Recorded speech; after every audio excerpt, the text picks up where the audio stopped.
Well, hello, Northaven family. What an honor I have today to interview Ann, our new pastor, and her husband, Loren. We are so glad you're here and hoping that we will learn some things about you that we didn't know before. So welcome.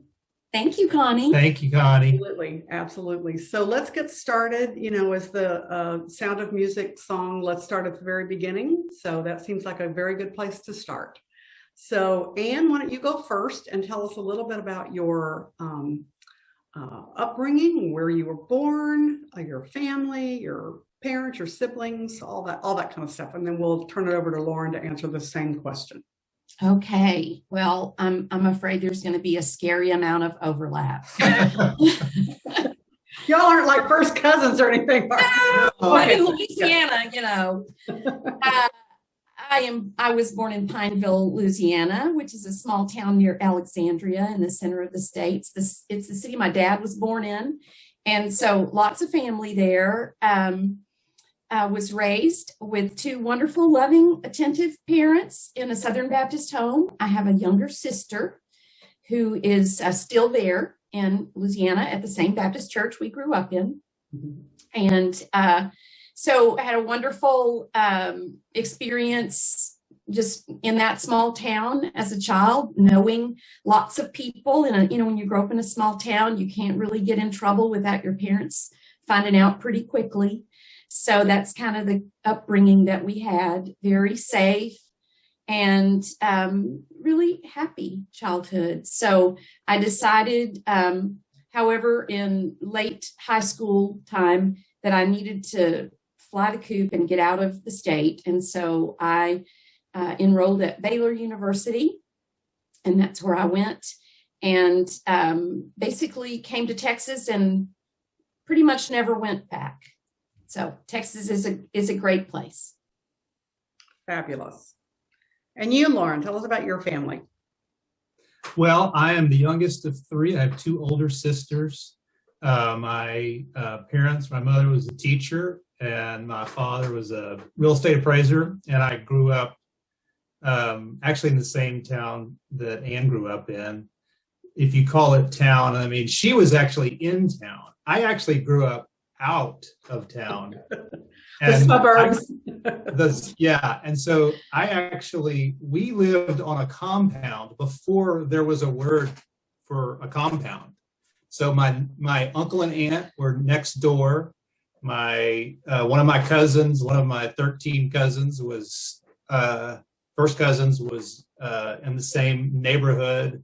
Both of my sets of grandparents were in the same town. It was a very it was a very good, warm. I felt the family was all around. And then in addition to that, the coolest thing for me was National Forest was over the road, over the fence, and hike about a mile, and I was in National Forest. So I was very happy.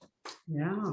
Wow. Amazing. Now, am I correct that you were high school sweethearts? Did you go to high school? And how large was the high school? How large was your graduating class? Well, it wasn't teeny tiny, 256 in my graduating class. Loren's behind me. I mean, in Texas today, it would be a 5A school. Now then it was different. It was 3A in Louisiana in those days. But yeah. And where in Louisiana is it located? It's right near Alexandria, right in the center of the state. In the center of the state. Okay. Yeah. Good. And it had the reputation of, it had the distinction of being the city that had the mental institution in it. So whenever you told people you were from Pineville, most of the time they rolled their eyes and, made a comment. So we got used to that. Are you from inside the gates or outside the gates? But I would say at our high school, we knew everybody, but we hadn't dated everybody. That's good. That's a good thing. Then I went to Texas A&M.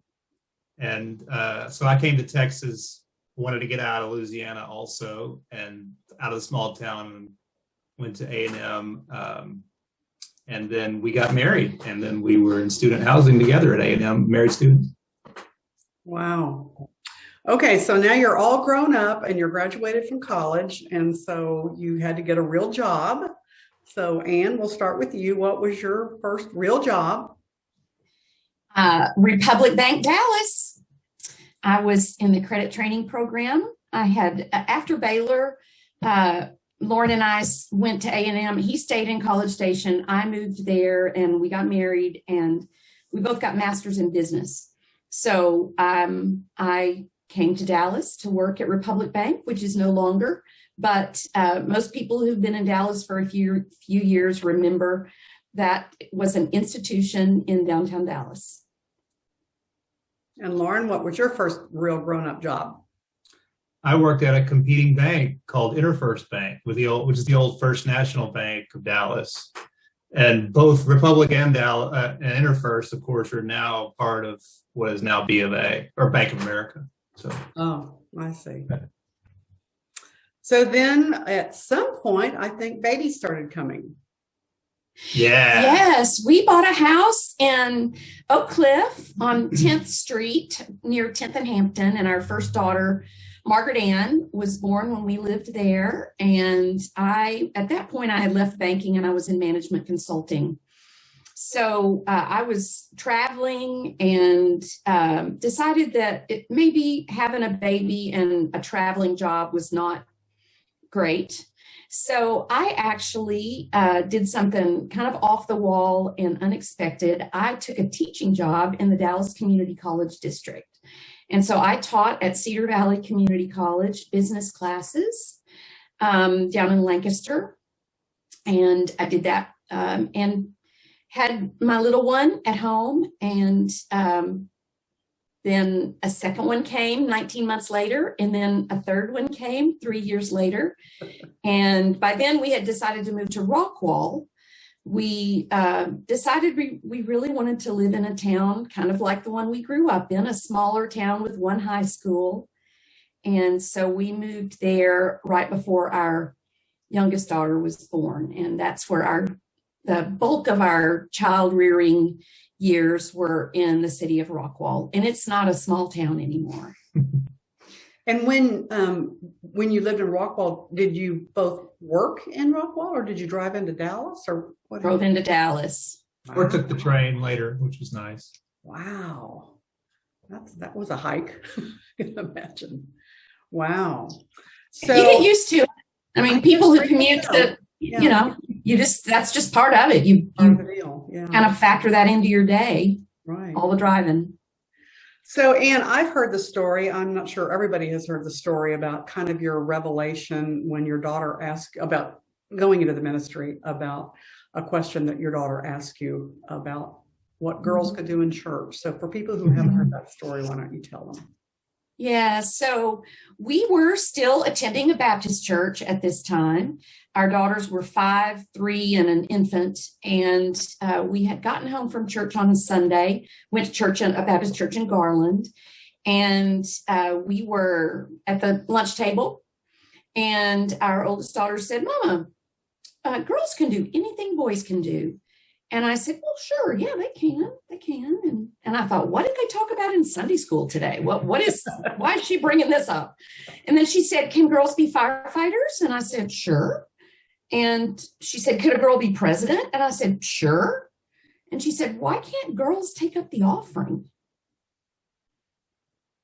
And I tell you, Connie, I mean, there were a lot of questions going on in my head about my religious upbringing. And even though there was a lot of joy and love in my childhood church, just the questions that God put in my mind and heart that were not getting answered. And I was pushing all of that down because I just wanted to keep my kids in church. Loren and I both grew up in the Baptist church. We didn't want to change denominations. But when a 5-year-old asks you, why can't girls take up the offering?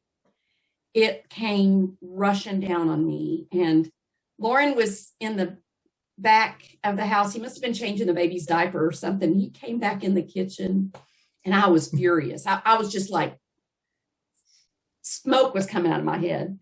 And I said, what are we doing? He said, what are you talking about? I said, we have 3 daughters And we have them in a church where they will never be equal. We've got to get out of here. And he said, okay. So we found the Methodist church because our children went to the preschool at the Methodist church in Rockwall. And I am 100% sure that is the reason that we chose the Methodist church. So I'm a big proponent of preschools and churches that engage in that kind of ministry to families, because I believe it's a wonderful way to connect the faith community to young families. Yeah. So then at what point did you feel like you had a calling? It was probably about 4 or 5 years. When we first joined First United Methodist Rockwall, I was stunned that they would allow me to serve on the finance committee, because I'd never been able to serve on the finance committee before. I had an MBA, but I couldn't serve on the finance committee. And so I just kept on doing more things. I taught Sunday school. I directed children's choir. I sang in the choir. I became an overachiever layperson. And I was working part-time as a financial manager for a computer consulting firm because 2 of our girls were not in school yet, and I still wanted to have a little flexibility. So I began to feel like I was enjoying my days off when I volunteered at the church and feeling more fulfillment from that than I was in my financial management job. And it became clear little by little that God was calling me to ministry. And Loren, what did you think about all that? I said, why don't you just volunteer more at the church? Because, there's a practical piece to this, which is we're already saving for 3 college educations. And that meant that, Ann already she's extremely educated already. She already has a master's degree in finance. This means she's got to get a master's of divinity. And so where are we going to fit that in the budget? She's got to quit work. So we become a 1-income family. It's the practical piece. I wasn't too, certainly from the perspective, I'm thankful that I'm in a church now that has women in leadership. But I was thinking about the dollars and cents. Mm-hmm. He usually does. He's a typical banker. Yeah. Well, but then I came around. You obviously did it. So I had to think about it a little while. I came around. He came around. He came around in a big way. I had a conversation with our pastor, who was a good friend of ours, Keith Boone.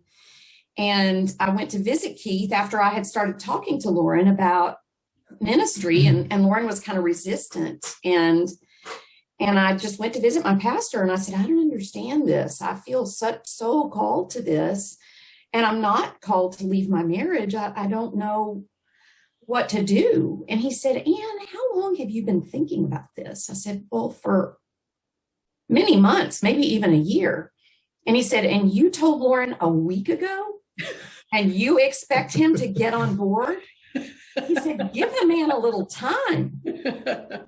And he was right. That's exactly what he needed. Yeah. It wasn't too many weeks until Loren said, we'll make it work, whatever it takes. Our little kindergartner, though, was resistant. She was now the baby, was now in kindergarten. And when we sat down at dinner one night and told the girls Mama was going to go to seminary, Caroline said, she thought and thought and thought. And she said, but Mama, if you move to the dormitory, who's going to take me to school? She thought I was moving to seminary. That's great. I said, no, baby, I'm still here. I still live here. I'm just going to be studying when you study. So that's a great story. That's great. Oh, great. Well, so again, and most people have heard your history of churches that you've served, but for those who haven't, talk about that a little bit, where all you have been. My first appointment was as a student pastor at Walnut Hill United Methodist Church, and I was there even after I graduated. I was appointed there as an associate, and then I went to First United Methodist Richardson right as they were moving into their new church facility on Arapahoe and Central, and I served there for 2.5 years. And then I was appointed to First United Methodist Royce City.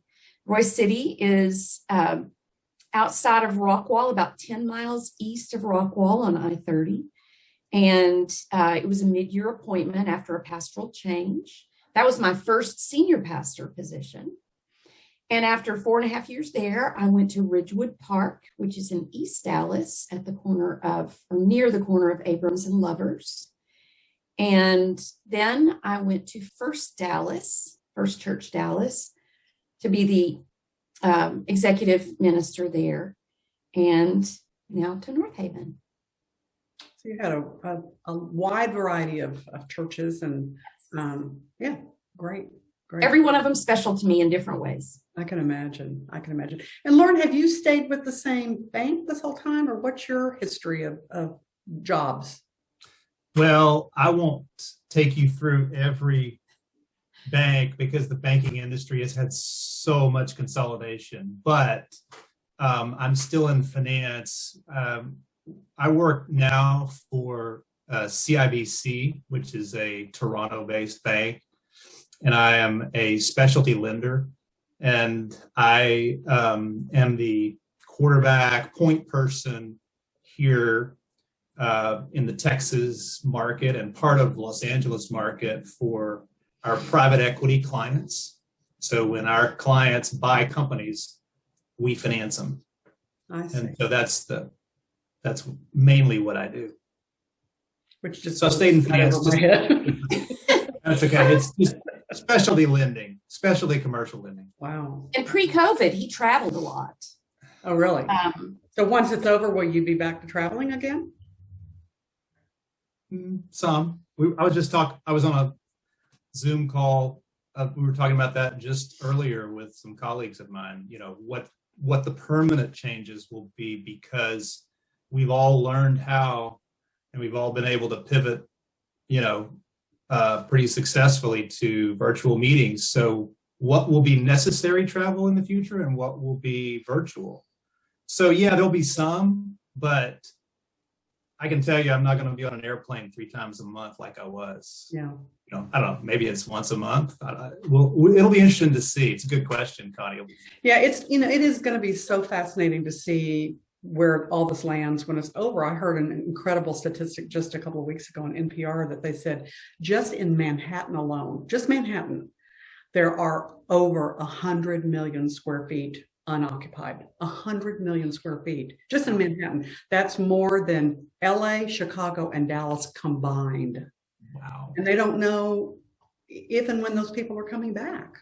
So the commercial real estate business would not be something, a business I would not want to be in right now. It's just unbelievable. But you're right. I mean, now that we have Zoom and it's just easier to not have to go places, it's gonna change things. It's gonna be really, really interesting.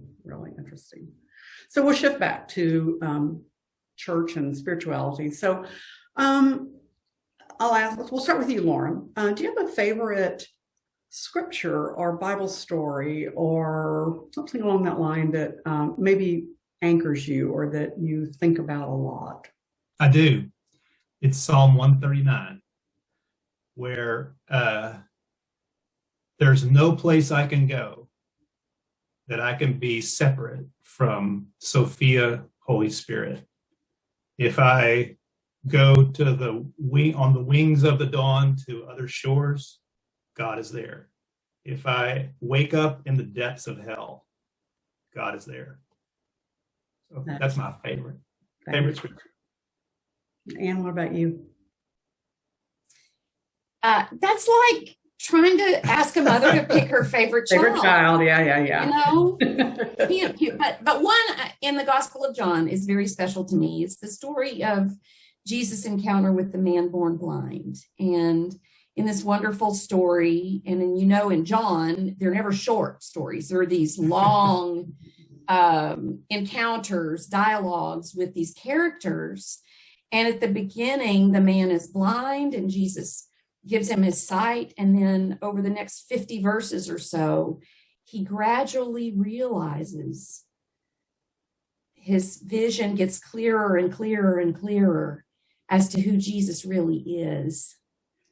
And I think that is the symbolism that is true for so many of us in our lives, is as we grow in our faith, we get a clearer and clearer image of who Christ is and how we are called to follow.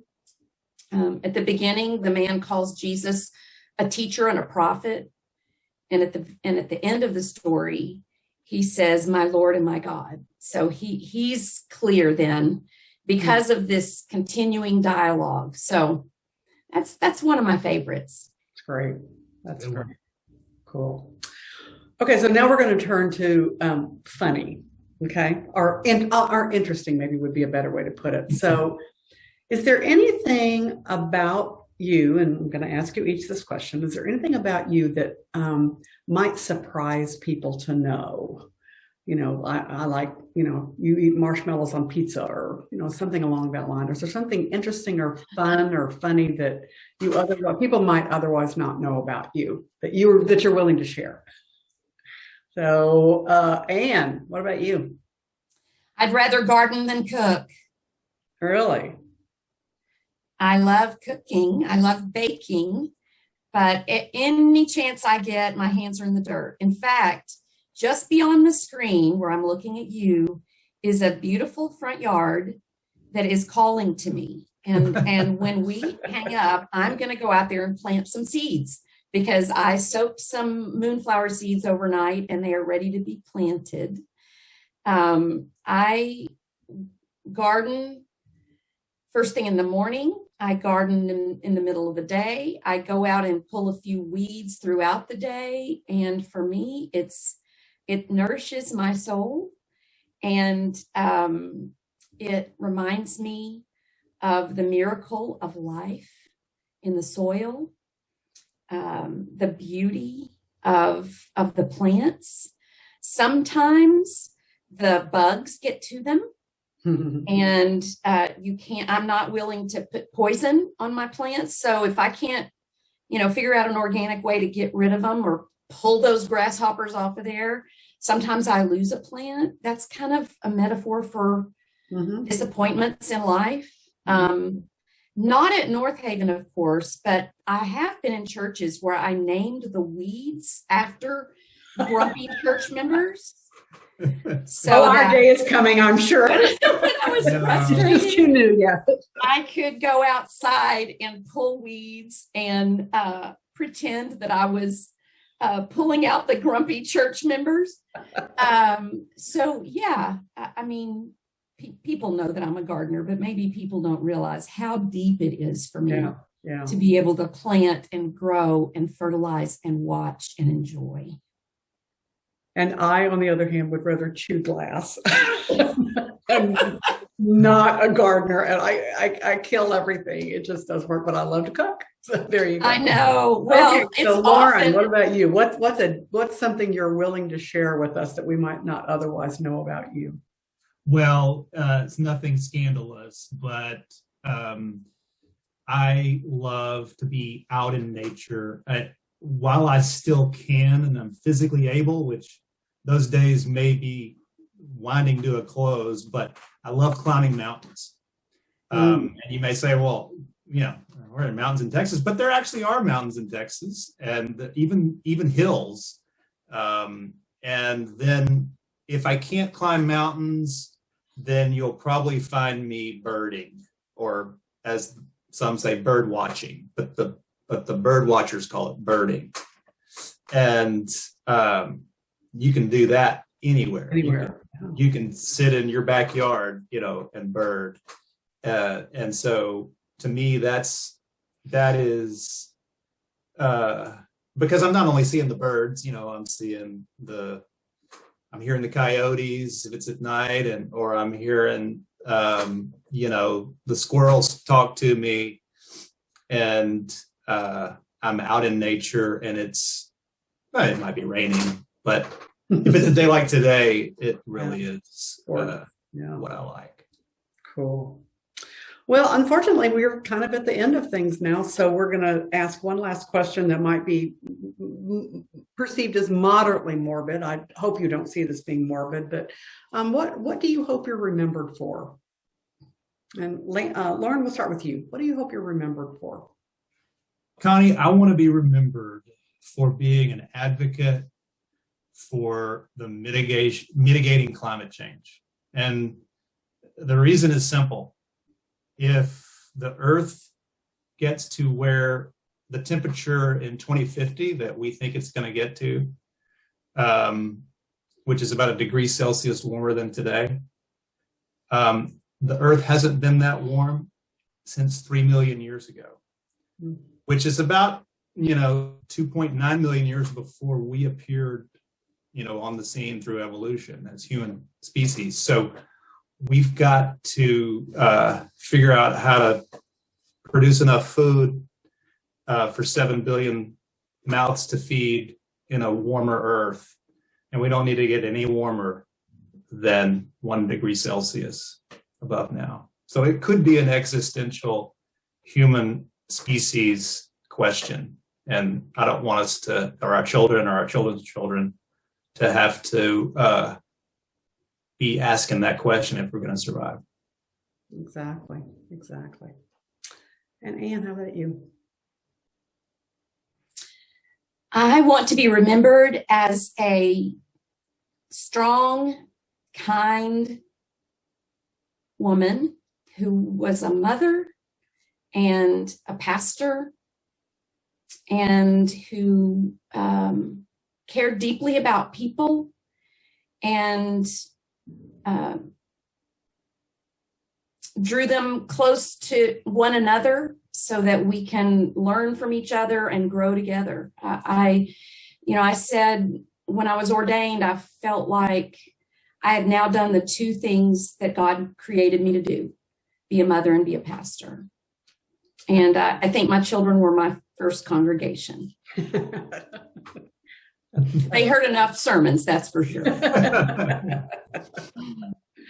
Well, we're gonna close it up, but I would like to take just a moment of personal privilege, if I may. And I think probably most people at Northaven know this, but maybe they don't, that my son Evan is an associate pastor at First United Methodist Church. And so he served with Ann for, I guess, 4 or 5 years. And so that's how I came to know Ann when I would go hear him preach or go for youth things. And so I would see and visit with Ann then, and I knew years ago what a marvelous person she was, and so was so incredibly excited when she was appointed. But the point of the story is, after the appointment had been made, I was over at Evan and Jana's house for dinner, and we were talking about how great it was going to be to have Ann and Ann this and Ann that, and my daughter-in-law said, "But wait till you get to know Loren. Oh. He's the greatest guy ever." So you are highly thought of in my family. That's for sure. Highly thought of in my family. So Likewise, Connie. Thank you. I hope beyond hope that we are back in person fairly soon, and so people can get to really, really know you and socialize with you and get to know you better. So thank you so much for this opportunity. Thank you. This was fun. This was fun, Connie. Thank you for putting it together. All right. Y'all have a great rest of the day. Go Garden. Okay. Bye. Bye. Bye.